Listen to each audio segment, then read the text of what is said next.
Welcome to some very famous people you've never really heard of. This podcast contains bite-sized biographies of the famous, the infamous, and the quirky, all presented in less than an hour. My name is Philip D. Gibbons, and there is more information about me, this podcast, and a bibliography at someveryfamouspeople.com. At the conclusion of this presentation, there will be additional suggestions concerning further information about today's subject, Edgar Allan Poe.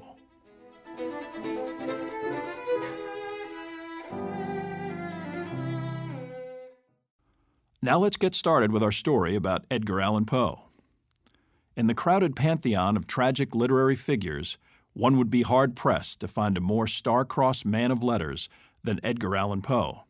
His father, David Poe, deserted him and his family when Poe was 1, and David Poe died shortly thereafter. His mother passed away only days later, leaving Poe to be taken in by a Richmond family that donated his middle name and ultimately little else. Poe's brief stints at the University of Virginia, the U.S. Army, and West Point did little to indicate future literary success or even direction.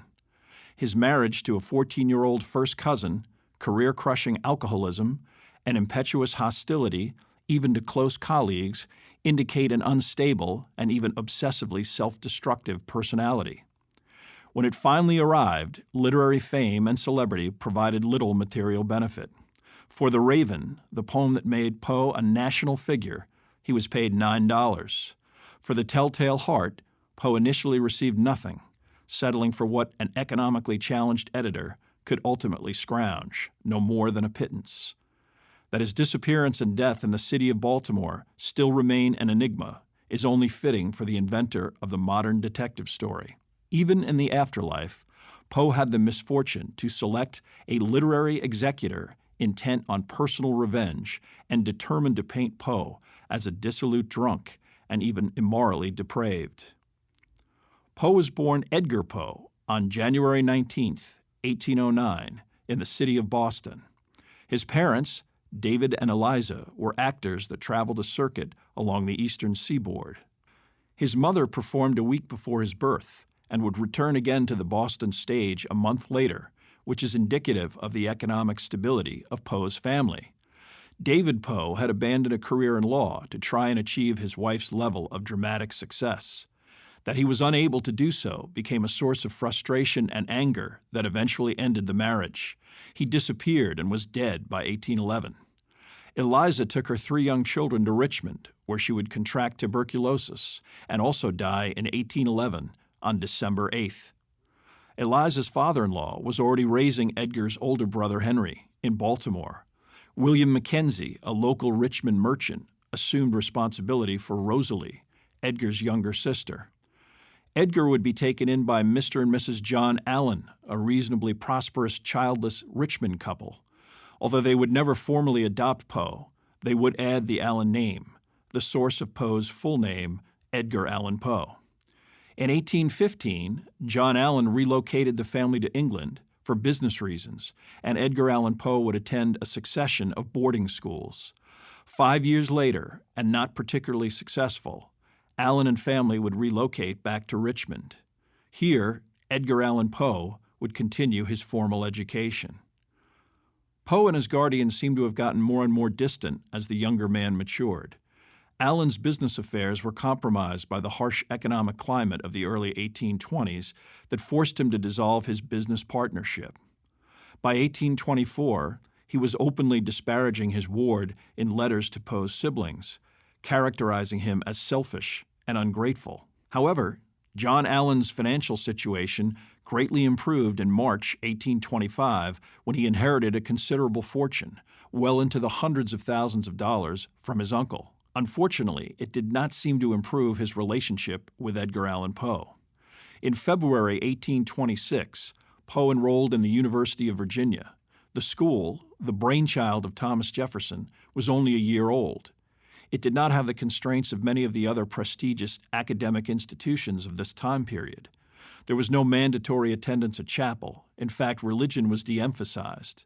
Students were free to choose their own courses of enrollment and govern themselves, leading to a lack of discipline, and an environment where rules concerning fighting, gambling, alcohol, and tobacco were routinely ignored. Whether it was insufficient or in his immaturity, Poe squandered whatever minimal financial support Allan had given him, the young student was unable to afford basic necessities. Attempting to find a way out of financial difficulties, he gambled and lost badly. By December 1826, with individuals contacting Allan in regards to debts run up by Edgar Allan Poe, John Allan went to Charlottesville, paid a few bills he considered legitimate, and refused to pay anything else. He removed Poe from the university and demanded that the young man return to Richmond, where he would be employed in one of Allan's business ventures, without salary. Back in Richmond, things got decidedly worse. Before leaving for the university, Poe had gotten involved in his first serious romance with a 15-year-old neighbor, Elmira Royster.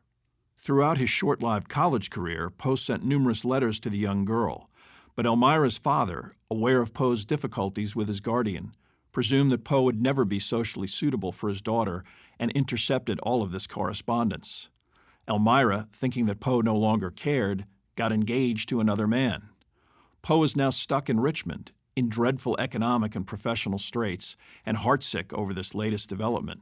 His desperate frustration instigated a predictable next move. Poe's relationship with John Allan came to a head in March of 1827.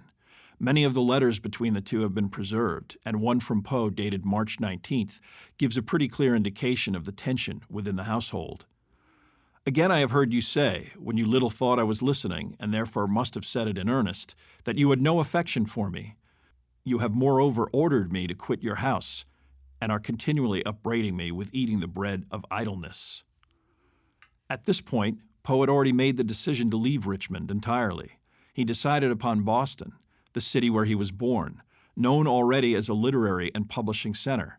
It is not known how he even paid for the journey.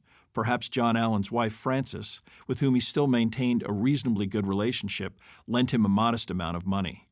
He dramatically told John Allan that he was leaving forever and would from then on make his own way in the world, but he clearly hadn't a clue how he would even survive, much less prosper. Perhaps in the back of his mind, an interest in literature motivated his choice of Boston.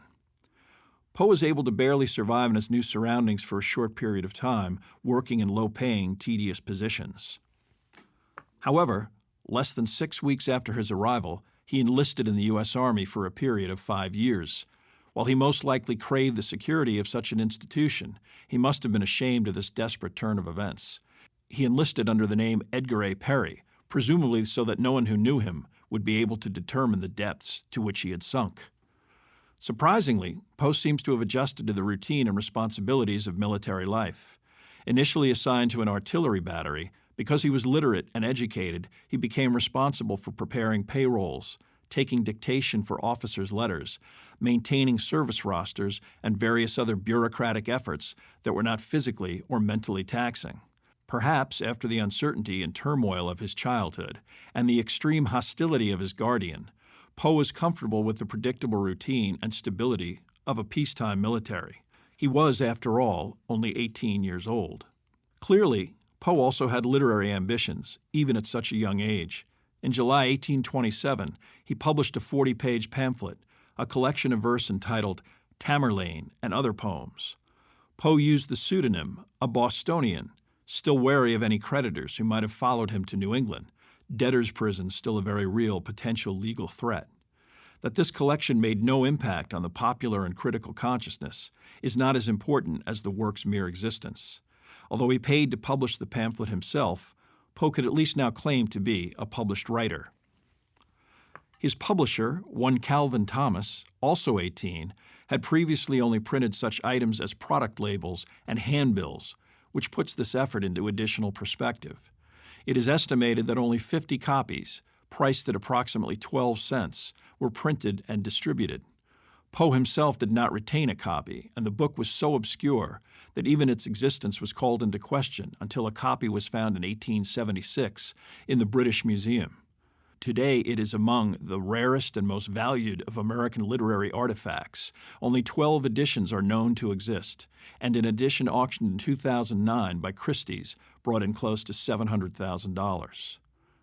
Unfortunately, the mundane demands of a military career intruded on Poe's literary pretense.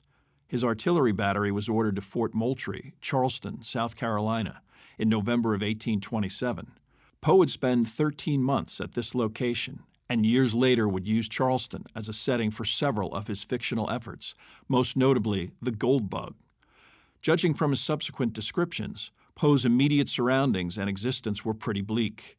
So bleak that even after only 18 months of a 5-year enlistment, Poe began to devise some method of terminating the remainder of this obligation. Because he was a minor, Poe's commanding officer agreed to let him out of the Army as long as his guardian was officially supportive of this resignation. Poe contacted John Allan for the first time in many months, but his guardian was not only stunned by the news of Poe's menial Army position, he was comfortable with some other entity remaining responsible for Poe for the foreseeable future. Predictably, Allan responded that Poe should complete his obligation to the Army. Surprisingly, Poe's attitude towards the military does not seem to have affected his overall performance and reputation. By January of 1829, Poe was promoted to the highest possible rank for an enlisted man, Sergeant Major. But this meant that he had reached the limits of potential promotion. Encouraged by some of his commanding officers, Poe now hit on the scheme of getting an appointment to the U.S. Military Academy at West Point. This would both end his current obligation and change his boring and dreary environment. But this kind of appointment would also require the support and help of John Allan. Coincidentally, Poe and Allan seem to have settled upon a modest reconciliation, brought about by the death of Allan's wife, Frances Allan. Poe had maintained a much closer relationship with Frances, and he attended her funeral while on leave, a development that would have required Allan's permission and cooperation. This event also set off a formal request by both Allan and Poe to get him out of the Army. Essentially, it was stated officially that Poe, while a student at UVA, as a youthful indiscretion, ran off, and his family had not heard from him for several years. Desperation left him no other option but enlistment, and now that a reconciliation had occurred, it was requested that Poe's obligation be canceled. Poe's discharge was granted in April of 1829. Poe would spend the next year, mostly with relatives in Baltimore. There he would await an appointment to West Point, armed with endorsements from his former superiors, an excellent recommendation from his congressman, and a relatively modest reference from John Allan, who mentioned Poe's gambling at college and emphasized that Poe was not his blood relation. Ultimately successful, Poe was the only American literary figure of note to attend West Point. He arrived there in June of 1830. In the interim, before heading to the U.S. Military Academy, Poe was able, in November of 1829, to publish a second book of poems, Al-Araf, Tamerlane, and Minor Poems. 250 copies would be produced by a small Baltimore publisher. It is unclear whether or not John Allan had financially subsidized this effort. Early on in Poe's attempts to find a publisher, Allan had refused such aid, but at this point he was grudgingly contributing financial support, and as Poe had no means to advance the publisher money, it is quite possible that Allan finally relented, allowing the second publication to proceed. While it did not generate much attention, it was reviewed and mentioned in some of the literary journals of the day, a smaller improvement on his first effort. It is not surprising that West Point did not provide the long-term career solution that Poe was seeking. The U.S. Military Academy of 1830 was a rigorous, demanding environment that emphasized discipline and a Spartan existence. The day began at sunrise. Classes were held until breakfast at 7 a.m., resumed from 8 until 1 p.m., and after lunch from 2 until 4. Military drill didn't even begin until after another meal and lasted until 9:30, and the day officially ended at 10 p.m. The food was mediocre, the quarters cramped with 3 men to a room, and chapel attendance was strictly required. Additionally, Poe was older than most of his fellow cadets, had spent time both in the regular Army and the previous year among friends and relatives in Baltimore. The strict discipline, the uncomfortable uniform, perpetual academics, lack of any recreational or artistic pursuits, and stifling authority must have been quite a shock. One of the reasons Poe had convinced John Allan and others that West Point would be the perfect place for him was his belief that his Army service would allow him to complete his West Point education and get an officer's commission faster than the required 4 years. It quickly became apparent that this was not the case. John Allan's life would also change when in July 1830 his mistress gave birth to twin sons, and the industrious Allan married another woman, a union that would quickly lead to additional children. This biological offspring diminished any further hope of Poe receiving an inheritance or any substantial long-term financial support. Poe had already permanently alienated John Allan when he wrote in a letter to a debtor and former Army colleague that he had asked Mr. A a dozen times for the money, but Mr. A is not often very sober. The debtor eventually personally tried to collect the debt from Allan and repeated what Poe had said, eliciting a predictably angry response. While Poe came to the realization that his stepfather might now be irreparably hostile, he also came to the conclusion that West Point and the life of a commissioned Army officer was not for him. But again, Poe was faced with the prospect of having to get Allan's permission to leave the school. Not likely. Out of sheer spite, Allan would most likely refuse to even entertain the notion and would be intent on keeping his ward the economic responsibility of some other entity. But not to worry. Poe came up with another short-term solution to his current predicament. Starting in January 1831, after an exemplary first semester, Poe began to deliberately disobey orders, miss classes, roll call, and guard duty, and by January 28th, he was already being court-martialed for various charges. He offered no defense, and only bureaucracy held up his dismissal from West Point and the military until March of 1831. With John Allan already livid over his expulsion, Poe chose this occasion to quarrel with Allan's second wife, a development that made any future reconciliation impossible. With Richmond no longer an option, Poe proceeded to Baltimore and the home of one of his closest relatives, his aunt, Maria Clem. Maria Clem and her daughter Virginia were also struggling. Maria's husband and father were both deceased, her mother disabled and living on a tiny pension. It was into this household that the neurotic, overly sensitive, irresponsible, and seemingly delusional Edgar Allan Poe would enter in May of 1831. It would seem impossible that Maria Clem would be able to tolerate such an emotionally demanding and difficult personality, his economic deficiency alone enough to eventually ensure his expulsion. Instead, the opposite occurred.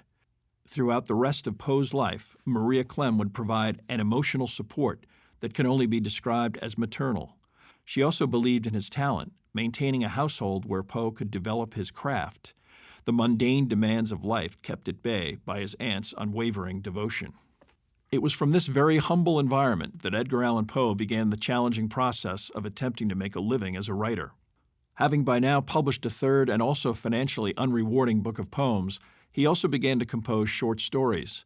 In a nation of thousands of literary journals and publications buying fiction of all sorts, he quickly began to have some nominal success.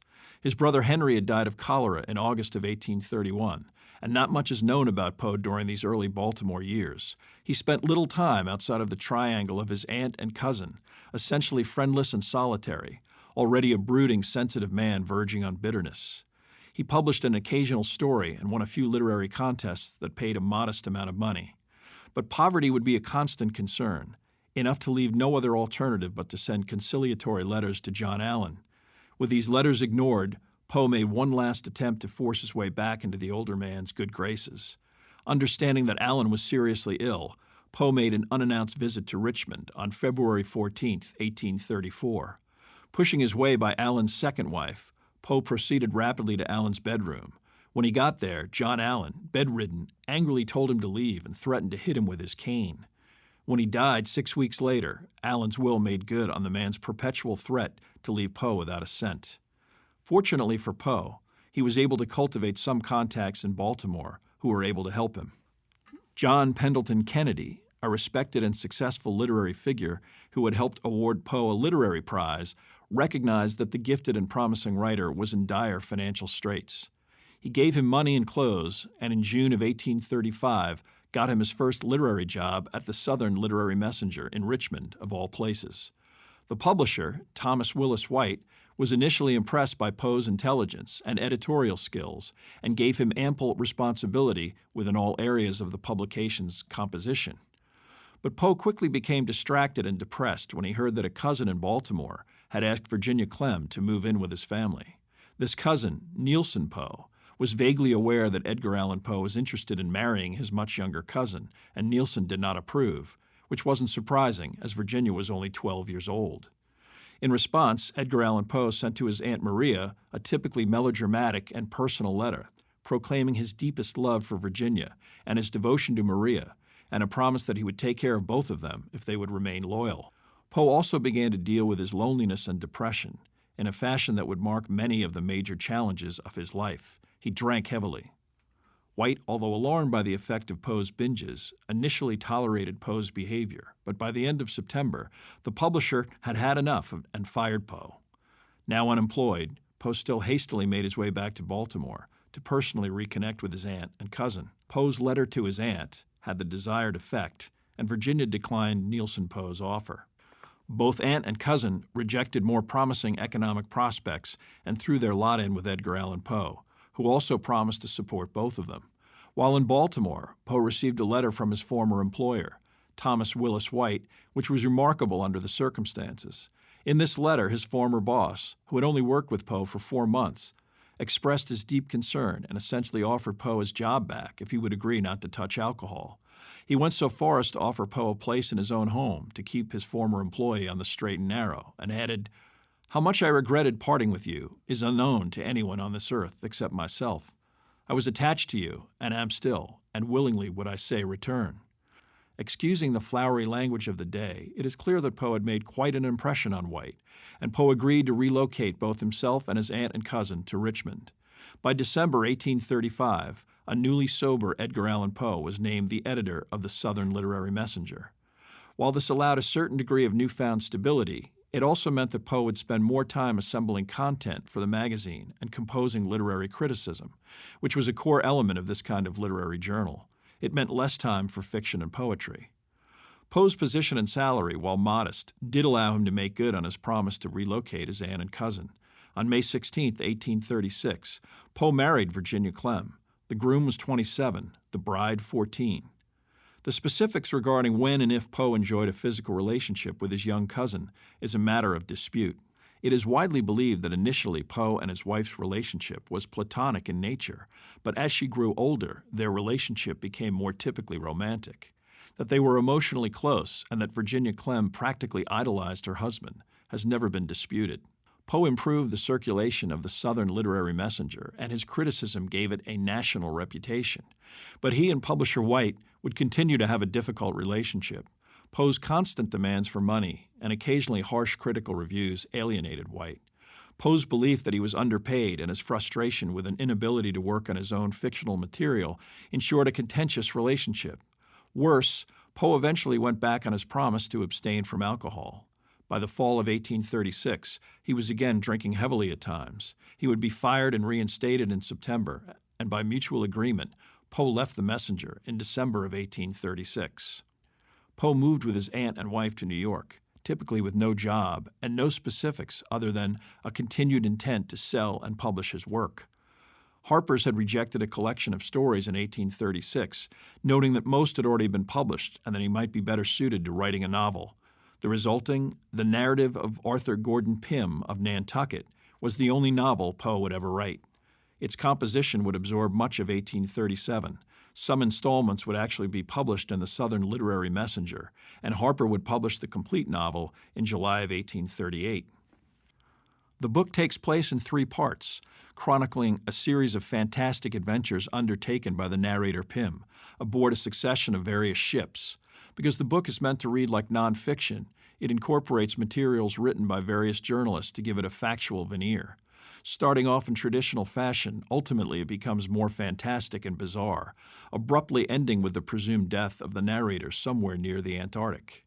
It did not receive particularly good reviews, and while it did eventually become more influential with writers like Jules Verne, Herman Melville, and H.G. Wells, it was considered at the time a commercial and critical failure.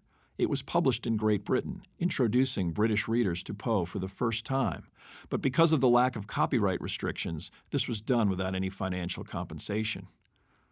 As a result of the financial panic of 1837, the publication of Poe's novel was delayed. In fact, by the time of publication, economic conditions had forced Poe and his family to move to Philadelphia. His only income in New York seems to have stemmed from a boarder who lived with Poe and family for several months. Things improved minutely for Poe in Pennsylvania. In April of 1839, he was able to secure an editor's position at Burton's Weekly for $10 a week. In September of 1839, Poe was able to publish The Fall of the House of Usher, one of his most celebrated stories, and successful enough to convince a Philadelphia publisher, Lee and Blanchard, to release a collection of short stories entitled Tales of the Grotesque and Arabesque. Poe would not receive any money for this effort. Instead, he would be paid in free copies. When the book took 2 years to sell out, the publishers declined Poe's offer of a follow-up effort. In mid-1840, Poe had become involved in the type of fiasco that typified his professional life. Aware that Thomas Burton, the publisher of Burton's Weekly, had decided to sell the publication, Poe began to plan on pursuing his own effort, entitled Pen Magazine, which aspired to be a finely printed publication with superior fiction and criticism. When Burton became aware of this potential competition, he immediately dismissed Poe, precipitating the usual series of nasty and accusatory letters that seemed to mark most of Poe's business relationships. Nothing came of Pen Magazine, and Poe ultimately was hired to edit Graham's, the magazine combined by the purchaser of Burton's, publisher George Graham. Graham gave Poe a raise to $800 a year and hired assistants that allowed Poe to spend more time on his own fiction. Very quickly, the publication increased its subscription base, and by September 1842, Graham's had a circulation of 40,000 readers, 8 times more than when Poe took over the magazine. One of the methods Poe used to arouse interest among the readers was to challenge them to send him encrypted ciphers of every type and description, ciphers which he never failed to decode. Poe's analytical mind then produced The Murders in the Rue Morgue, considered to be the world's first detective story, and the introduction to the character of Auguste Dupin, a forerunner of literary figures ranging from Sherlock Holmes to Jacques Clouseau. The Parisian Dupin has some of the characteristics of Poe himself, quirky but analytically brilliant. Dupin arrives at the solution to 2 gruesome murders through what Poe calls the process of ratiocination, or precise reasoning and analysis. He would reintroduce Dupin in The Mystery of Marie Roget and The Purloined Letter, thus also creating the first detective series. The modest stability in Poe's life and household was upset in early 1842, when Poe's wife suddenly suffered a life-threatening hemorrhage of the lungs that could only mean that she was afflicted with tuberculosis. While her health would fluctuate for the rest of that year, occasional choking coughing fits and general debilitation and poor nourishment practically guaranteed an eventual early death. Despite this depressing turn of events, Poe composed some of his most celebrated work during this time period. His Masque of the Red Death, with its continued allusion to blood and disease, had obvious connections to his wife's condition. The Gold Bug won a $100 contest sponsored in 1843 by a Philadelphia newspaper. Its plot involving cryptography, buried treasure, Captain Kidd, and unusual characters made it Poe's most popular story to date. But despite reproduction in newspapers across the country, Poe was not entitled to royalties beyond the original prize money. Poe's dramatization of guilty, tormented, and criminally insane characters played out in The Black Cat, a tale that has ominous parallels to Poe's own life, its alcoholic narrator impulsively taking an axe to his long-suffering wife after she restrains him from harming their feline pet, who will ultimately be the cause of the murderous husband's arrest. The Telltale Heart depicts an individual clearly insane and unhinged who methodically describes the murder of the elderly man he lives with. This character's relationship with the victim is not explained, but the violence and insanity with which he inflicts the death of this man is frightening even by today's standards. It is ultimately the sound of the victim's posthumous beating heart, which the narrator guiltily imagines hearing during a police interrogation, that prompts him to suddenly confess his crime to the unwitting investigators. Poe originally meant the story as a grateful effort for the newly founded Boston magazine, The Pioneer, and its editor, James Russell Lowell. Although they initially agreed on a price of $10, it is unclear as to whether Poe was even paid this sum, as the Pioneer quickly folded when Lowell experienced health issues after only several issues were released, and the editor wound up deeply in debt. Poe's impulsive resignation from Graham's in 1842 and his determination to try and finance his own literary journal only contributed to his family's extreme poverty. It was at this time in his life, despondent over his career, depressed about his wife's health, and general uncertainty about the future, that Poe also returned to self-destructive involvement with alcohol. Poe typically did not drink to celebrate or socialize. He drank to escape depression and despair, frequently in the early morning. He also had the misfortune of being susceptible to modest amounts of alcohol, inducing severe intoxication and binges that went on for days. These binges would usually result in apologies to all involved and periods of sobriety that ultimately culminated in another binge. That alcohol did nothing to enhance Poe's personality was evident as early as the comment of an office boy at the Southern Messenger. Mr. Poe was a fine gentleman when he was sober, but when he was drinking, he was about one of the most disagreeable men I have ever met. Poe began to add to his modest income by taking advantage of another money-making opportunity of the era, lecturing. His first attempt at this pastime in Philadelphia on November 21, 1843, was met with an overflow crowd. With some of his recent success and with the potential for paid public speaking, Poe figured it was time for him to try and again crack the center of American literary life, New York City. In April of 1844, again sober, he returned with Virginia to Manhattan. As always, he promised his aunt that he would send for her as soon as he was able. Initially in New York, he supported himself by occasionally lecturing, freelance writing, and ultimately by taking another assistant editor's position at the New York Evening Mirror. He and his wife and his aunt lived in a succession of locations throughout the city, and as always, money was tight. By late 1844, Poe seemed to be gaining some momentum with the publication of The Purloined Letter, in a nationally prominent annual gift anthology distributed around Christmas, the third in a series of stories featuring Auguste Dupin. Within weeks it was popular enough to be translated and published in France. Poe had also returned to poetry for his next effort, which he consciously composed with an eye toward both critical success and popular appeal. Long an admirer of such romantics as Coleridge, Tennyson, and Elizabeth Browning, he deliberately adopted their rhyme schemes. Like Coleridge, Keats, and Shelley before him, he chose a symbolic bird as the main focus of this work, the raven. Typically, this poem delves into several of Poe's techniques and themes. It describes a strange supernatural creature with the ability to communicate with the narrator, a tormented soul conflicted between the memories of his dead lover Lenore and the desire to forget her forever before he is completely tortured to madness. Whether the raven finally leaves the narrator in peace, or if the bird will remain to perpetually torment a lost soul, is left unclear. It is clear that when Poe completed this poem, he knew exactly what he had. Even before its publication in January of 1845, he read it aloud to his contemporaries, and would be taken aback if their responses were not absolutely glowing. Poe sold the poem for $9 to the American Review, but also offered a copy to his current editors at the Evening Mirror. It is unclear as to which version actually hit the streets first, but what was utterly apparent was the sensation the poem created. Exceeding any popularity for any previous American work, the poem was copied and reprinted throughout the United States, prompted countless mediocre attempts at replication and even parodies. Overnight, Poe achieved the celebrity and success that he had sought for so long.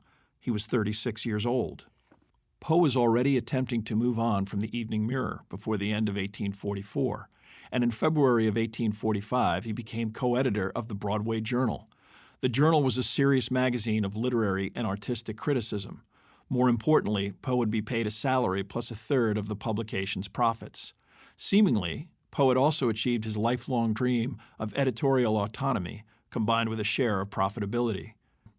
Unfortunately, Poe would use his newfound stature to utilize what he referred to as his tomahawk, extremely harsh criticism when he felt it appropriate. In March of 1845, he took on one of the most respected literary figures of the day, Henry Wadsworth Longfellow, implying that Longfellow was both unoriginal and a plagiarist. Anonymously written responses made Poe look foolish, and Longfellow stayed above what became known in literary circles as the Longfellow War. This exchange only served to make Poe look spiteful and to alienate the literary establishment.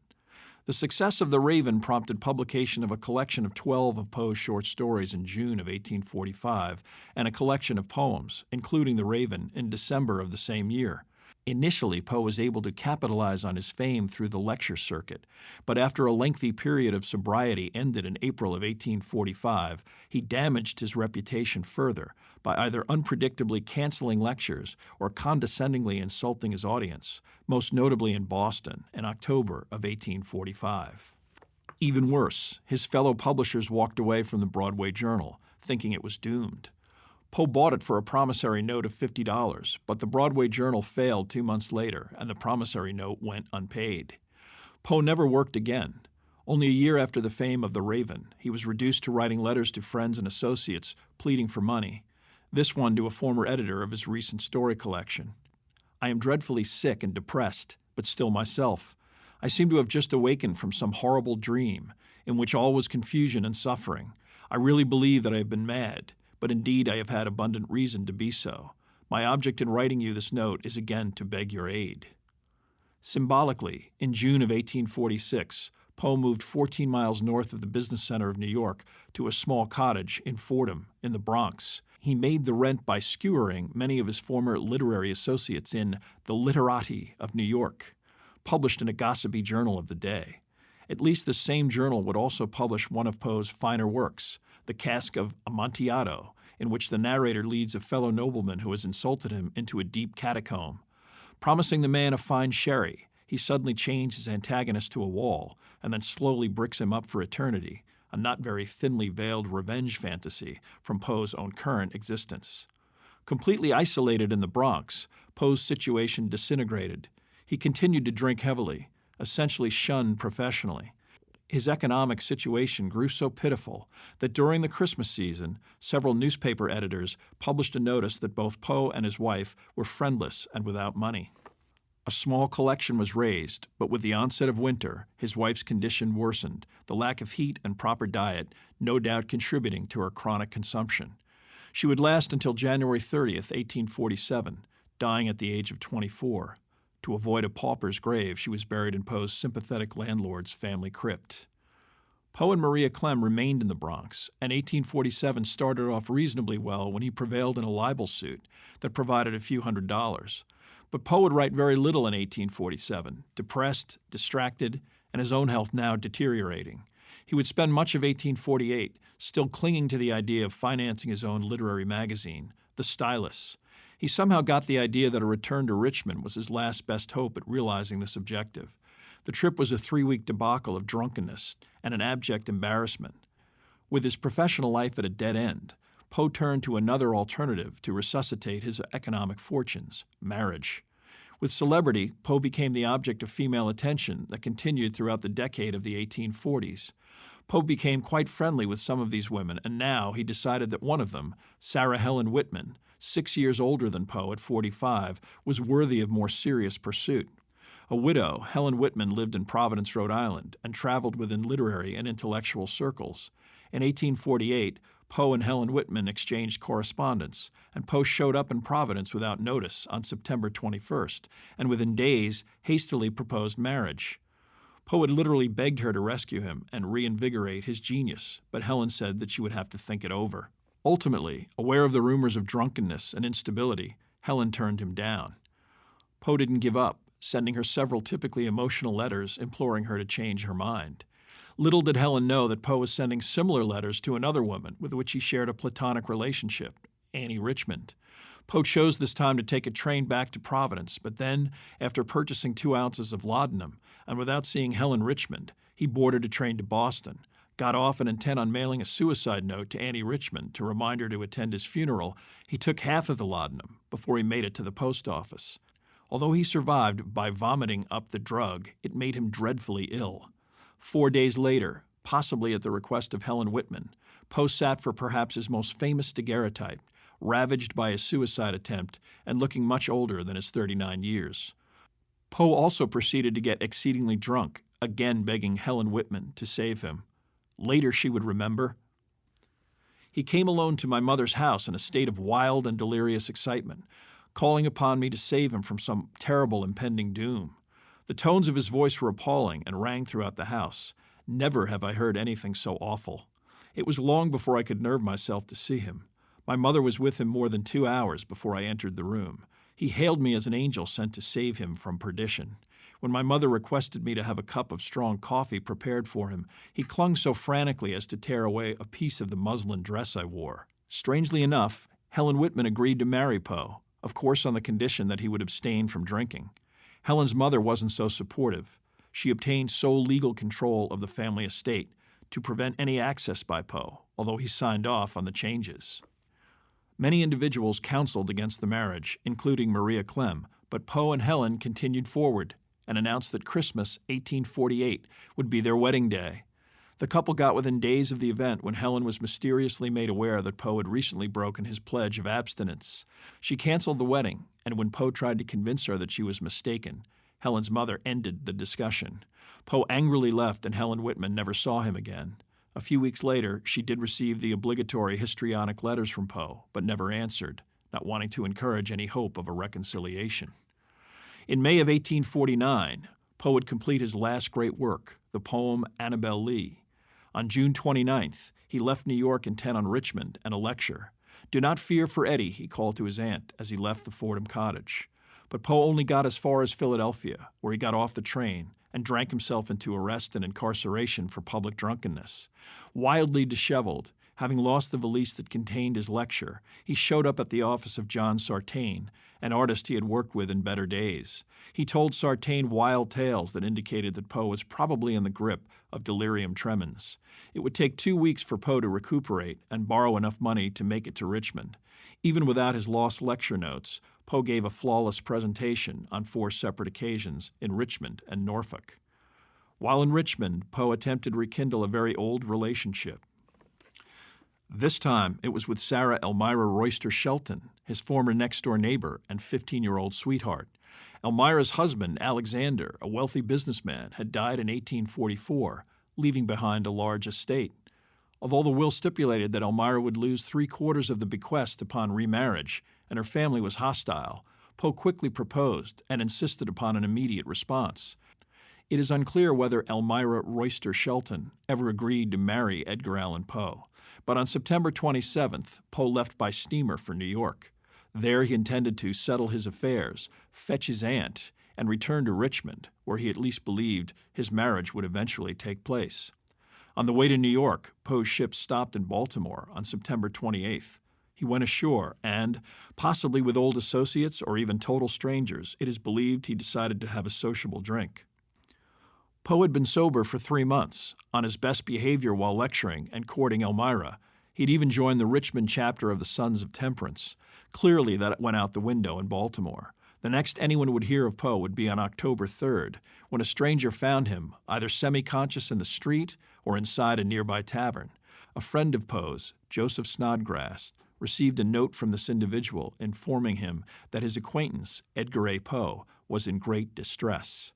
When Snodgrass arrived, it was clear that Poe was seriously impaired or ill, and that he should be hospitalized. Poe was placed in a cell normally reserved for the severely alcoholic, and although he regained consciousness 2 days later, he was at times delirious and quite confused, unable to speak coherently. According to his doctor, he ultimately became quiet and still for a few hours before suddenly saying softly, "Lord help my poor soul." Poe died shortly thereafter at 5 o'clock in the morning on October 7th, 1849. As if Poe had not suffered enough in life, upon his death, his literary estate and even personal reputation came under immediate attack. Rufus Griswold was a prominent anthologist who published the very popular The Poets and Poetry of America throughout the 1840s. Wanting to be included in this anthology, Poe naturally attempted to cultivate Griswold, and Griswold, wanting Poe's critical approval, included occasional poems and corresponded with Poe. At best, this was merely a business relationship. At times, Poe lashed out at Griswold, both in criticism and lectures, that Griswold was the purveyor of the type of mediocre literature that Poe would routinely savage in his critical columns. Poe must have felt that their occasional disputes were behind them late in life, because in his final years, he is alleged to have appointed Griswold the executor of his literary estate. Unfortunately, Poe could not have been more mistaken in underestimating the deep animosity that Griswold still harbored for him. Within 2 days of Poe's death, Griswold, using the pseudonym Ludwig, published a lengthy obituary in the prominent New York Daily Tribune, which disparaged Poe's professional criticism, mentioned his wife's death amidst extreme poverty, and included such personal descriptions as, "He walked the streets in madness or melancholy, with lips moving in indistinct curses." Because of his reputation as a Baptist minister and respected anthologist, Griswold's slanderous profile gained traction with the press and public and severely damaged Poe's reputation. Fortunately, the obituary included Annabel Lee. While still alive, Poe was so determined to see it published that he gave it to Griswold, sold it to the editor of the Southern Messenger to repay a $5 debt, and sold it again to John Sartain. It would be published by all three men within months of Poe's death. Following his deliberate slander, Rufus Griswold then set upon a far more nefarious scheme. By October 20th, Griswold had already secured a document from Maria Clem that conferred to him the power of attorney to represent her in publishing all of Poe's works. Technically, because Poe died intestate, Rosalie, Poe's sister, was legally the benefactor of his estate, but Maria Clem felt that based on her years of helping Poe, that she should receive whatever material benefit might ensue. Rosalie, a not particularly sophisticated or intelligent individual, was outwitted by this legal maneuver. Although no concrete agreement consigning executor status to Griswold ever materialized, he hastily assembled 2 volumes of Poe's work, wrote an introduction describing the publication as economically benefiting Maria Clem, and pocketed any proceeds from this effort, designed to rapidly capitalize on Poe's untimely death. Griswold also kept whatever original manuscripts he had been given. In return, he merely provided Maria Clem 6 copies of the initial 2-volume set for her to sell. Neither Maria Clem or Rosalie Poe ever received any money from their brother's literary legacy. Maria Clem would live with a succession of acquaintances until entering a Baltimore charity home where she died penniless in 1871. She was buried in the family plot near her son-in-law's unmarked grave. Rosalie Poe lived with the Mackenzies in Richmond until the Civil War forced the family to disintegrate. Rosalie spent the rest of her days attempting to peddle photos and fake autographs of her famous brother until she succumbed in a Washington, D.C. home for the poor in 1874. Griswold would continue to profit by publishing volumes of Poe's work and including additionally slanderous biographical material. According to these memoirs, Poe had been kicked out of UVA and the Army, had fabricated Tamerlane, and had attempted to seduce John Allan's second wife. Griswold's description of Poe would remain in the public's imagination until a new, more accurate and sympathetic biography appeared in 1875. The appearance of this biography at this time was not a coincidence. In Baltimore, there was a posthumous civic appreciation for Poe that began to collectively shame the city into constructing at least some memorial to the dead writer. Poe had been hastily buried by less than a dozen mourners in an unmarked grave in the family plot of some of his Baltimore cousins. The aforementioned Nielsen Poe would eventually order a headstone in 1860 for his relative, but unbelievably, this marker would be utterly destroyed when a train derailed and damaged the contents of the monument yard where the stone had been engraved. Nielsen couldn't afford another gravestone. Following the distraction of the Civil War, a group of Baltimore public educators began a campaign within the school system to appropriately memorialize Edgar Allan Poe. It took 10 years, but the pennies and nickels collected by students, as well as a sizable donation from a Philadelphia newspaper owner, eventually provided the funds for a suitable monument. The impressive memorial was dedicated with great fanfare on November 17, 1875. Poe and his Aunt Maria Clem were exhumed and reburied within an impressive marble structure. This process may have answered one of the many enduring mysteries concerning Poe's life and death. Buried in as modestly a fashion as possible, when Poe's cheap coffin was dug up, it disintegrated and his skeletal remains were re-examined. Observers spoke of seeing and hearing Poe's shrunken, hardened brain rattling around inside his skull. But brain matter would have long since decayed completely, and the large calcified remnant could have only been a brain tumor. This physical condition would have explained many of Poe's complaints and erratic behaviors in his final years. Brain cancer is only one of the many possible causes of Poe's death that historians have put forth over the years. Poe died without a will. He also died without an autopsy. We are left to ponder alcohol poisoning, diabetic coma, meningitis, delirium tremens, epilepsy, syphilis, heart disease, hypoglycemia as a result of liver damage, cirrhosis, and even rabies as possible culprits. That Poe disappeared around a Baltimore election day in which hapless victims were kept drunk and forced into illegally voting continuously, or that he even might have been savagely beaten by the relatives of Elmira Royster to prevent her subsequent marriage to Poe, have both been seriously analyzed. Ultimately, even his attending physician's account of Poe's last words has been called into question. Dr. John Joseph Moran appeared on the lecture circuit for many years, his lectures concerning Poe's death becoming more dramatic and theatrical with each retelling. 10 years after Poe and his aunt were exhumed and reburied within the Westminster Cemetery, a few blocks from Baltimore's Inner Harbor, Virginia Clem Poe's remains were located and interred next to her husband. Poe seems to have foretold this eventuality in his last great work, Annabel Lee. For the moon never beams without bringing me dreams of the beautiful Annabel Lee, and the stars never rise, but I feel the bright eyes of the beautiful Annabel Lee. And so all the night tide, I lie down by the side of my darling, my life and my bride, in her sepulchre there by the sea, in her tomb by the sounding sea. The hundreds of tourists who visit the site of his grave daily, the millions of editions and copies of Poe's work that have been sold after his death, and the acclaim that he enjoys as one of America's most celebrated and beloved literary figures would have only added to the great pride that Poe had expressed in a letter in 1845. I have perseveringly struggled against 1,000 difficulties and have succeeded, although not in making money, still in attaining a position in the world of letters of which, under the circumstances, I have no reason to be ashamed.